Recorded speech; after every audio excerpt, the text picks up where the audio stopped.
como ya nos conocemos, vamos a hacer propongo hacer una charla un poco más reflexiva, eventualmente de intercambio, sería ideal, pero si no un poco más reflexiva sobre algunas ideas más que hacernos de nosotros, digamos, el discurso. La mística está intacta, de hecho todavía no hemos empezado a gastar la cuenta, así que no creo que sea necesario tener que reforzarla en esta oportunidad.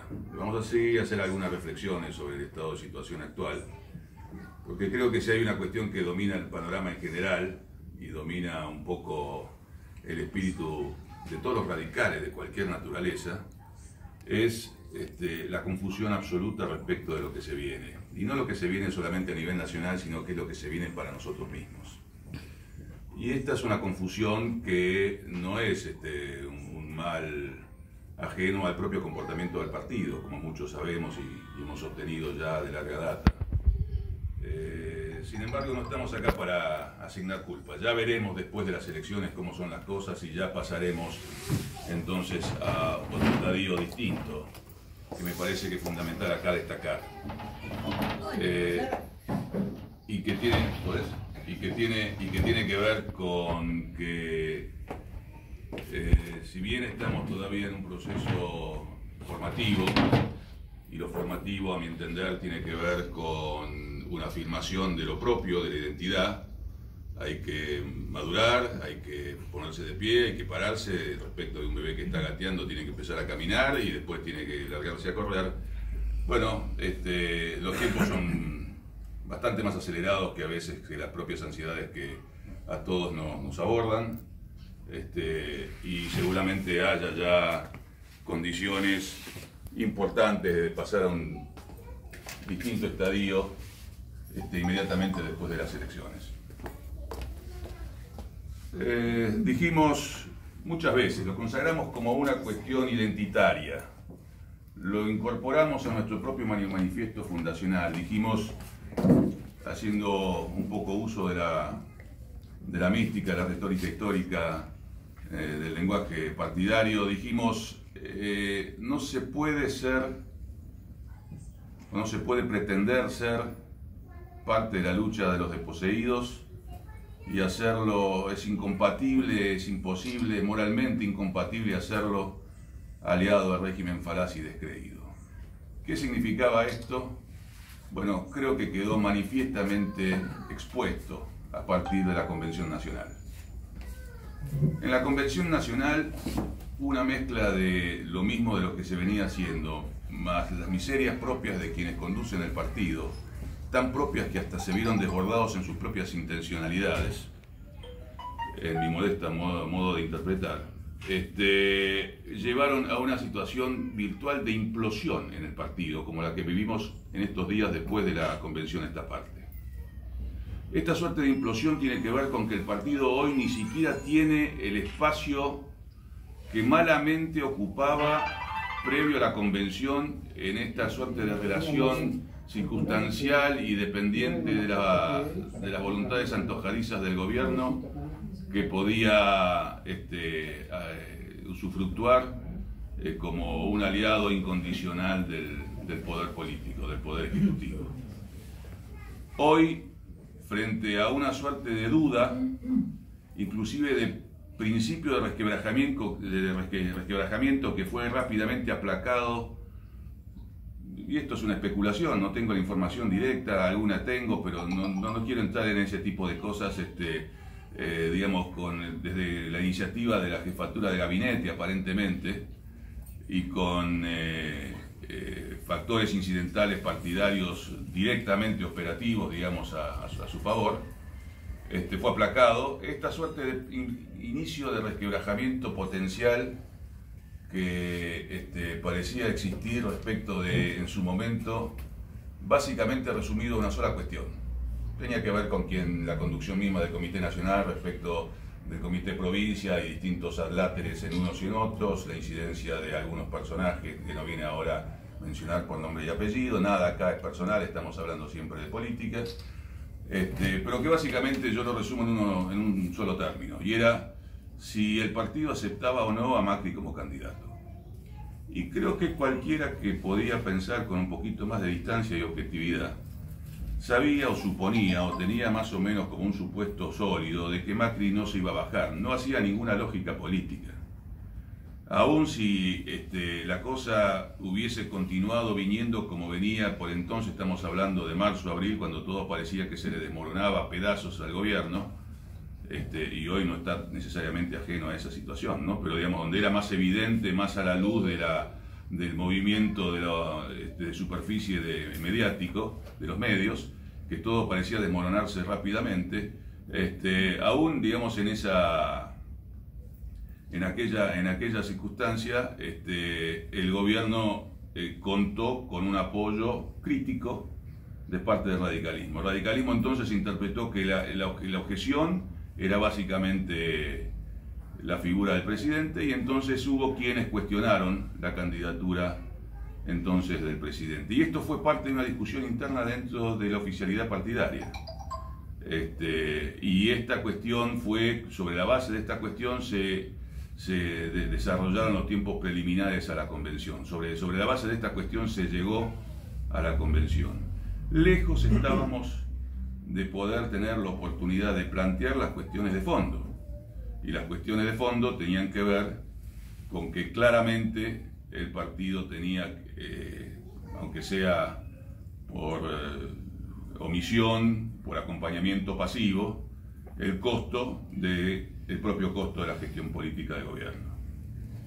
Frente a eso, no solamente que había reacciones ya manifiestas en el partido, inorgánicas, dispersas, parciales, etc.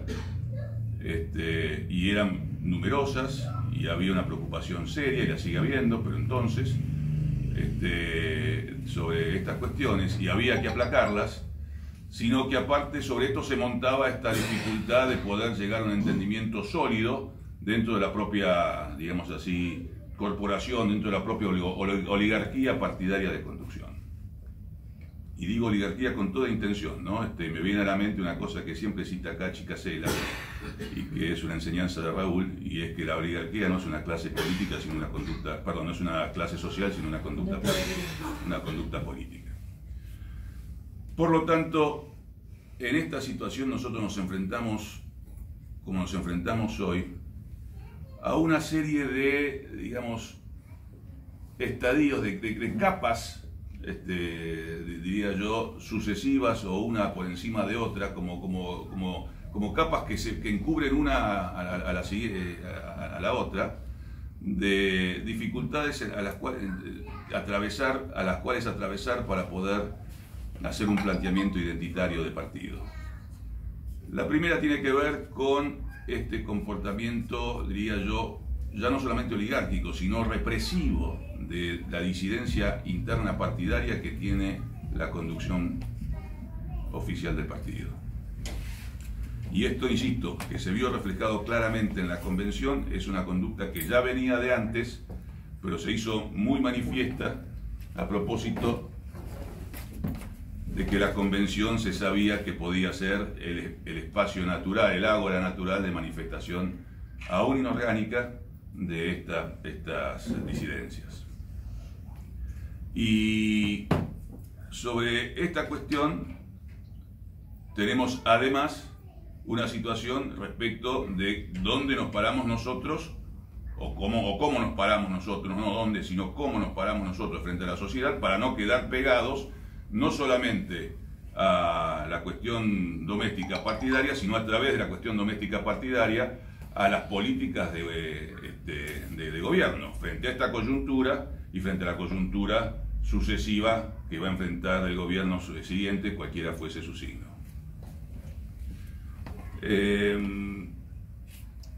Ahí tenemos, incluso hemos tenido fuertes debates entre nosotros y los afines, digo, sobre posiciones a tomar. Quiero destacar esto porque es importante mencionarlo quizás en estos términos. Estamos de este lado del río todos, los amigos. Podemos disentir respecto de la táctica, de la forma de aproximar el tema, especialmente frente al proceso electoral. pero hay que distinguir claramente quienes están de esta margen del río y quienes están del otro lado del río. Entre los que estamos de este lado del río, claramente tenemos ya hace rato sabido que tenemos que poder aunar un poquito posiciones. Y posiblemente esto sea mucho más factible una vez removido del escenario general el proceso eleccionario. Por eso nosotros hemos mantenido una posición que hemos tratado de definir en estos términos. Pretendemos llegar al día inmediatamente posterior a la elección, al 28 de octubre, de la manera más indemne posible respecto de la toxicidad general que emana de esta elección, donde no tenemos ni candidato, ni programa, ni partido. Tenemos una facción del partido que copa los estamentos institucionales, pero que es una facción del partido, claramente aliado a un frente que nos es ajeno. Por lo tanto, es una situación donde nosotros interpretamos que no teníamos nada para poder ofrecer, y mucho menos en una circunstancia donde veníamos de hacer un lanzamiento formal. Parece que hubiesen pasado años, pero no pasaron más que 6 meses y medio, 7 meses. ¿Sí? O sea, estamos todavía en un rápido proceso, pero apenas todavía incipiente, y sin embargo rápido, de capitalización política, que tiene que ver con lo que hemos venido haciendo hasta acá. Por lo tanto, en este contexto tenemos que plantarnos frente a la nueva situación.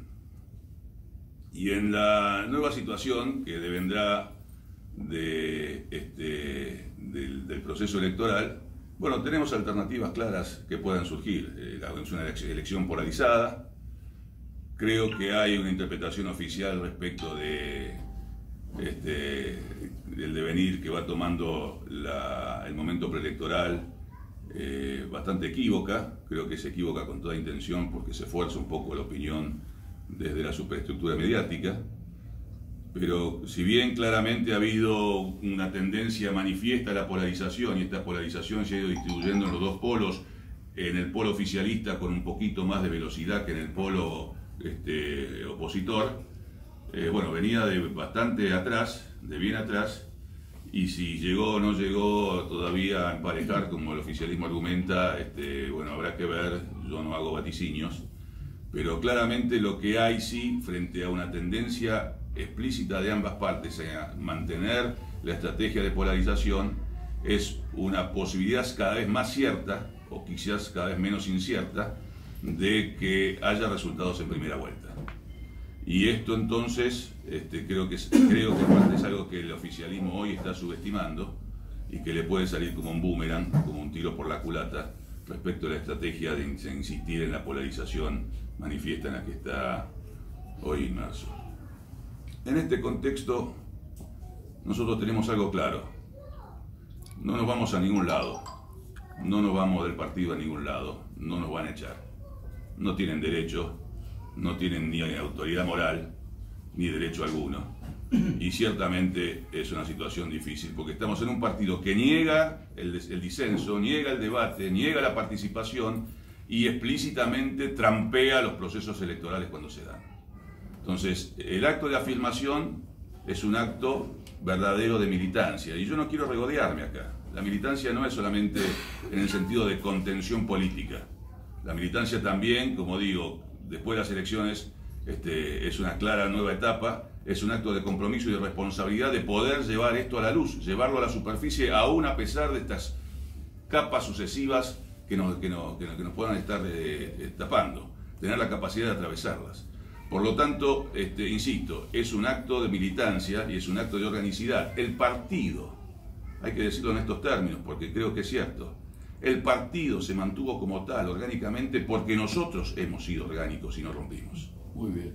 Ha sido un acto explícito de decisión y nadie tiene que agradecernos nuestra condición radical. No estamos acá para hacer favores ni pretendemos de reconocimientos particulares, pero tengamos en cuenta aquellos que nos llaman fronterizos y que nos pretenden plantear fuera de la organicidad partidaria porque niegan el disenso en realidad.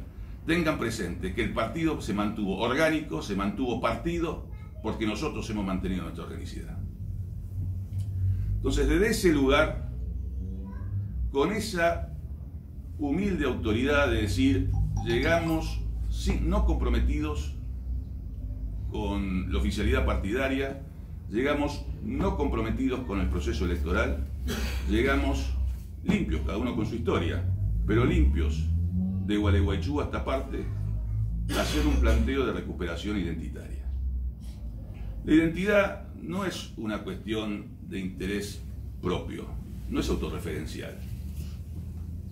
La identidad sobre el partido no es un problema de los radicales. No es que tenemos que recuperar el mejor espacio posible para desarrollar nuestro propio discurso, distinto del oficialista partidario. Lo que hay que entender es la importancia que tiene tener un partido político en funcionamiento, que ese partido sea un partido nacional y que ese partido nacional sea el radicalismo, o sea, que tenga tanta preocupación por los medios como por los fines, que tenga un historial que lo avale de conducta política, de conducta ética. La ética acá parece una antigualca, parece un valor retórico, parece que fuera una cuestión vieja, como se dice. Bueno, es difícil entender la política pública sin ética pública. No hay manera, no tiene lógica por otra parte. ¿Qué sentido tiene pretender ser un servidor público a la ciudadanía si cuando se llega al cargo se usa de manera discrecional propia? ¿Cuál es la consistencia argumental de eso? Claro que no hay intereses particulares, pero ¿cuál es la lógica, digamos, de no entender más allá de situaciones puntuales que puedan ser más utilitarias y más de conveniencia, más boicotizadas o lo que sea, más imputables de falta de ética? Pero ¿qué sentido tiene? ¿Qué sentido tiene no aparecer en una posición que sea respaldada por una representación política de partido? ¿Y por qué de partido? Porque lo que hay que respetar, cuando decimos, y decimos a veces como consigna solamente, y creo que hay que explicarlo un poquito, cuando decimos que no hay democracia fuerte sin partidos fuertes, ¿qué es lo que estamos diciendo? Estamos abogando por la institucionalidad política. ¿Y qué es la institucionalidad política entonces? ¿Es una referencia de vuelta propia? ¿Es una actitud corporativa de la política o en este caso de los radicales? No, es la principal garantía de la ciudadanía de cumplimiento del contrato electoral. Es la principal garantía de la ciudadanía de respeto a las mayorías políticas. Es la principal garantía de la ciudadanía de tener ámbitos de debate participativo. O sea, el sistema de partidos, más allá de lo formal y su participación histórica y su formalización constitucional y todas las cosas que sabemos, es el mecanismo idóneo que le da garantía al votante que su voto sirve, que tiene una dirección y que hay un mecanismo institucional de pesos y contrapesos que le asegura la trascendencia direccional de su voto. Por lo tanto, no es solamente una cuestión de referencia. Es una cuestión estructural al sistema. ¿Y por qué radical? ¿Por qué el radicalismo? Bueno, esta es una visión, por supuesto, de parte, subjetiva.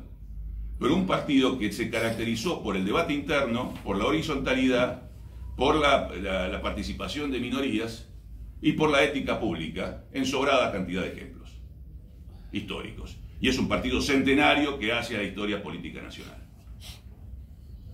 Entonces, este lugar del partido, esta vocación argumental, todos aquellos que no entramos en la lógica perversa a partir de Gualeguaychú, y no estoy discutiendo Gualeguaychú, ya es historia, habrá tenido su lógica o no, o habrá sido una excusa, cada uno la puede ver del ángulo que quiera.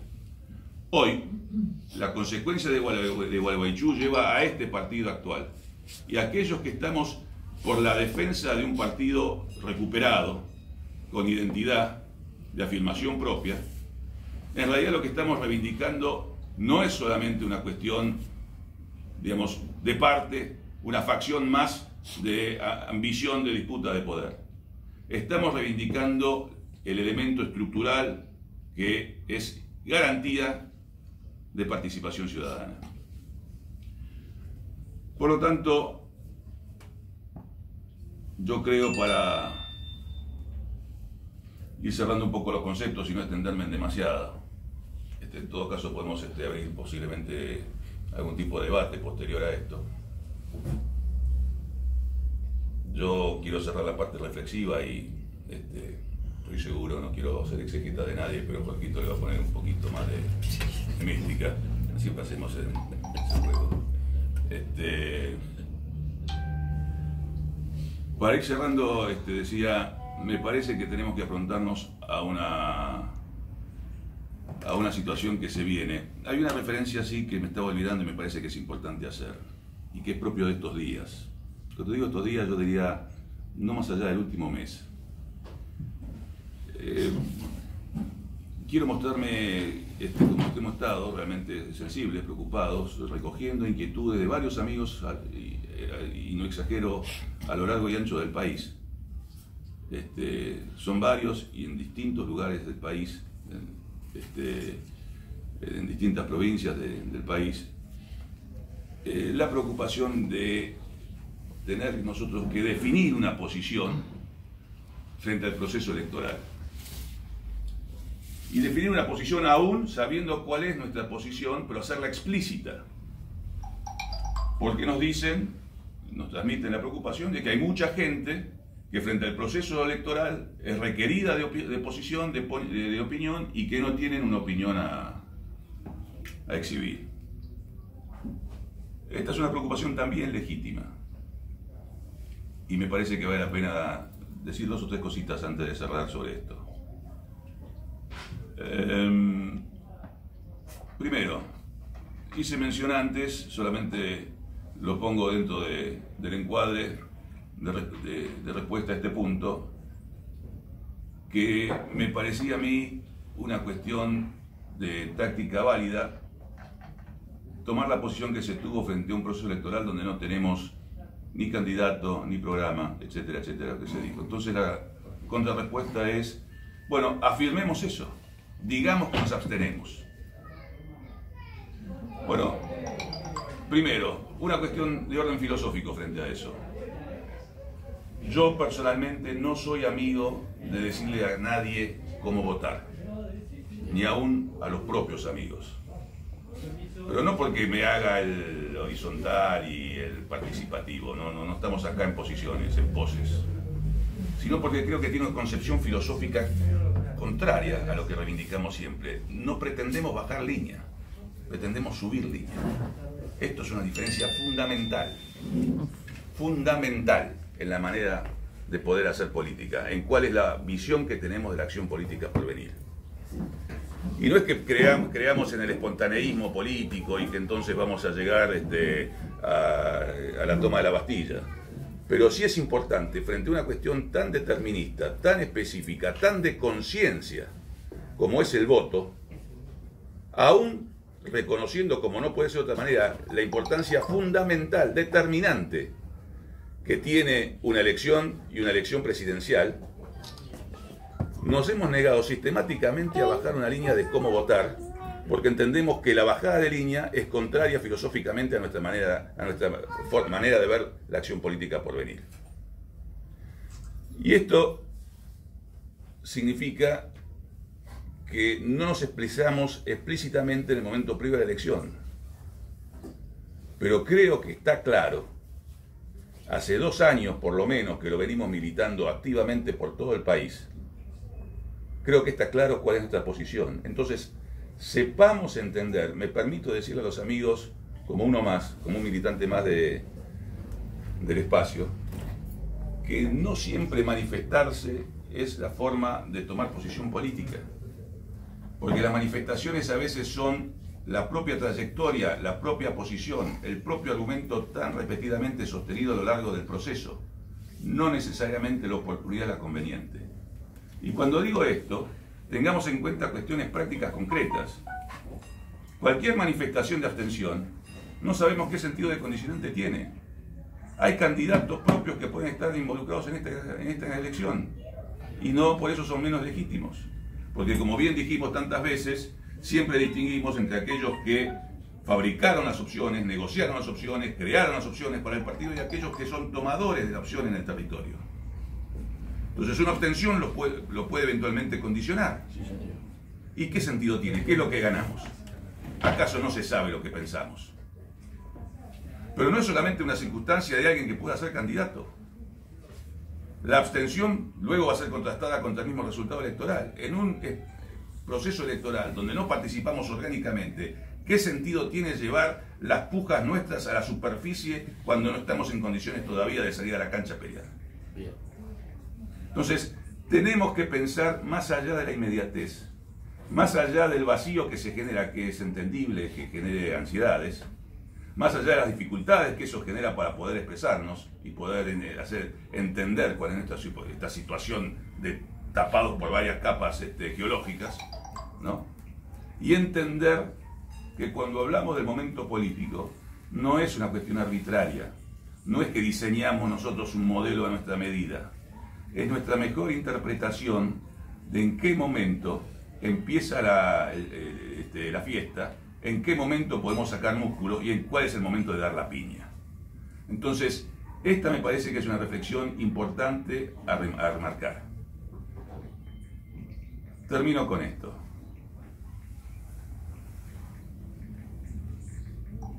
Estamos llamados, con toda humildad, a recuperar el partido.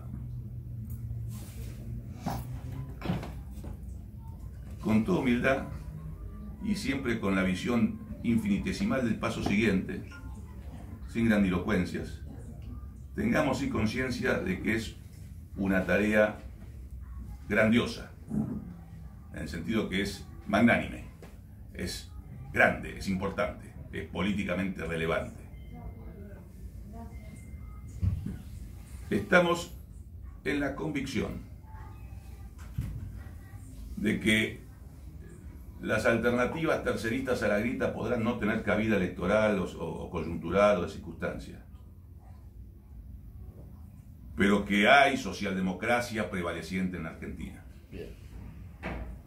Y esa socialdemocracia sí tiene una gran confusión frente a un esquema partidocrático que se desgrana, que es permanentemente vapuleado, que es interesadamente pisoteado desde el oficialismo y desde el gobierno porque son mecanismos de acceso movimentistas o personalistas o discrecionales o mediáticos o como se los quiera definir, pero ajenos completamente al sistema de partidos. Y entonces pareciera que fuéramos una situación de decadencia universal o pasada de moda o que no interpreta el momento histórico. Lejos de eso, los resultados de no tener partidos, de no tener pesos y contrapesos, de no tener posiciones claras a ofrecer a la ciudadanía, alternativas a la alternancia democrática que todos decimos reivindicar, está mostrando sus resultados. Los resultados es variantes de más de lo mismo o polarizaciones agrietadas de reacción contestataria, que a veces no sabemos dónde está la reacción y dónde está la contrarreacción en realidad. Porque así como las locuras kirchneristas provocaron la facilitación del contexto para que llegara Macri al gobierno, las arrogancias también populistas de derecha de Macri facilitaron el resurgimiento de la señora. Frente a eso está claro, a mi entender, que idiosincráticamente, culturalmente, la sociedad argentina, la sociedad democrática argentina es, primero, intrínsecamente democrática para siempre, y segundo, con un fuerte predicamento socialdemócrata. La gente quiere democracia de calidad, quiere democracia con derechos de segundas y terceras generaciones que sean efectivamente implementados, que no sean declamaciones. Que no me hablen del derecho de tercera generación, pero después no tengo ni para comer. No puede ser estas dicotomías, estos desajustes estructurales permanentes que son en realidad movimientos pendulares entre los extremos de la grieta que van desde soluciones mágicas de un lado a soluciones mágicas del otro. Se construye la democracia y se construye de manera participativa. Nos tiene que incluir a todos, si no, no tiene solución.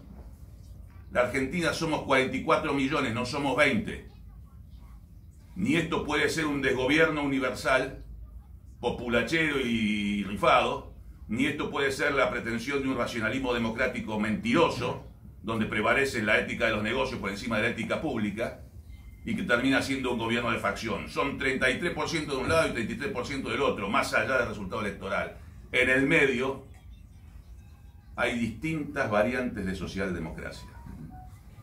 Ahora, sobre esas distintas variantes de socialdemocracia en el medio, hay una pertenencia que por definición histórica